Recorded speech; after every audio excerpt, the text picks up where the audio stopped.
अस्सलामु अलैकुम। हमारे मुआशरे में एक बात मशहूर है कि वफ़ात के बाद मियाँ बीवी का निकाह ख़त्म हो जाता है और इस वजह से फिर खावंद अपनी बीवी का जनाजा नहीं उठा सकता, उसको कफन नहीं दे सकता, उसको कब्र में नहीं उतार सकता, उसको गुस्ल नहीं दे सकता, या बाज़ लोग तो यहाँ तक भी कहते हैं कि उसका चेहरा भी नहीं देख सकता।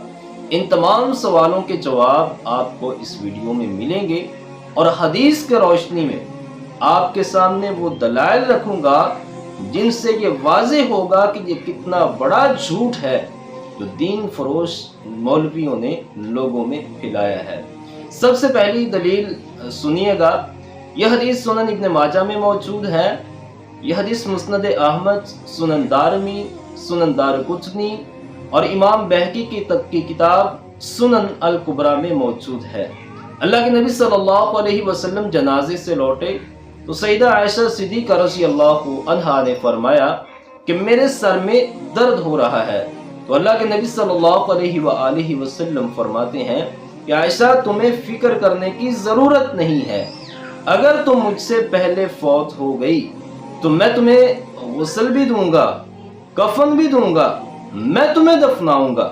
अल्लाह के नबी सल्लल्लाहु अलैहि वसल्लम अपनी बीवी से ये फरमा रहे हैं कि मैं तुम्हें गुस्ल दूंगा अगर तुम मुझसे पहले फौत होगी, मैं तुम्हें कफन दूंगा, दफनाऊंगा। तो इससे बढ़कर और क्या दलील हो सकती है जब अल्लाह के नबी सल्लल्लाहु अलैहि वसल्लम अपनी बीवी से ये फरमाए। और सुनन अल कुबरा इमाम बहकी की किताब, उसमें रिवायत मौजूद है, सैयदा फातिमा ज़हरा रज़ियल्लाहु अन्हा ने वसीयत की थी कि अगर मैं फौत हो जाऊं तो मुझे सैयदना अली रज़ियल्लाहु अन्हु गुस्ल देंगे। तो ये रिवायात इस बात की दलील है कि खावंद अपनी बीवी को गुस्ल भी दे सकता है, इसमें कोई हर्ज नहीं है। इसी तरह अगर खावंद पहले फौत हो जाता है तो बीवी भी अपने खावंद को गुस्ल दे सकती है। सैयदना अबू बकर सिद्दीक़ रज़ियल्लाहु अन्हु फौत हुए तो उन्हें उनकी बीवी सैयदा अस्मा बिनते उमैस रज़ियल्लाहु अन्हा ने गुस्ल दिया था। अल्लाह के नबी सल्लल्लाहु अलैहि वसल्लम इस दुनिया से रुखसत हुए। सहाबा किराम रज़ियल्लाहु अन्हुम को समझ नहीं आ रहा था कि अल्लाह के नबी सल्लल्लाहु अलैहि वसल्लम को हम कैसे गुस्ल दें, आम लोगों की तरह गुस्ल दें, कपड़े उतारें, क्या करें। तो सहाबा किराम रज़ियल्लाहु अन्हुम ने कपड़े उतारे बिना अल्लाह के नबी सल्लल्लाहु अलैहि वसल्लम को गुस्ल दिया, कपड़ों के ऊपर ही वैसे पानी डालकर।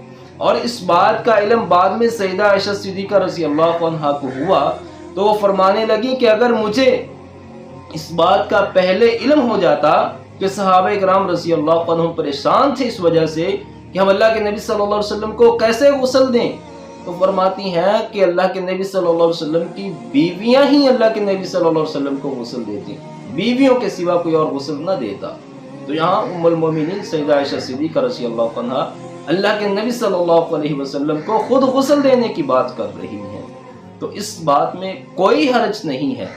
सहाबा किराम रज़ियल्लाहु अन्हुम से ये साबित है और अल्लाह के नबी सल्लल्लाहु अलैहि वसल्लम के फरमान से साबित है कि वफ़ात के बाद खावंद अपनी बीवी को गुस्ल भी दे सकता है, उसे दफन भी कर सकता है, कब्र में उतार भी सकता है, उसको कफन भी दे सकता है, उसके जनाजे को कदा भी दे सकता है। कोई हर्ज वाली बात नहीं है।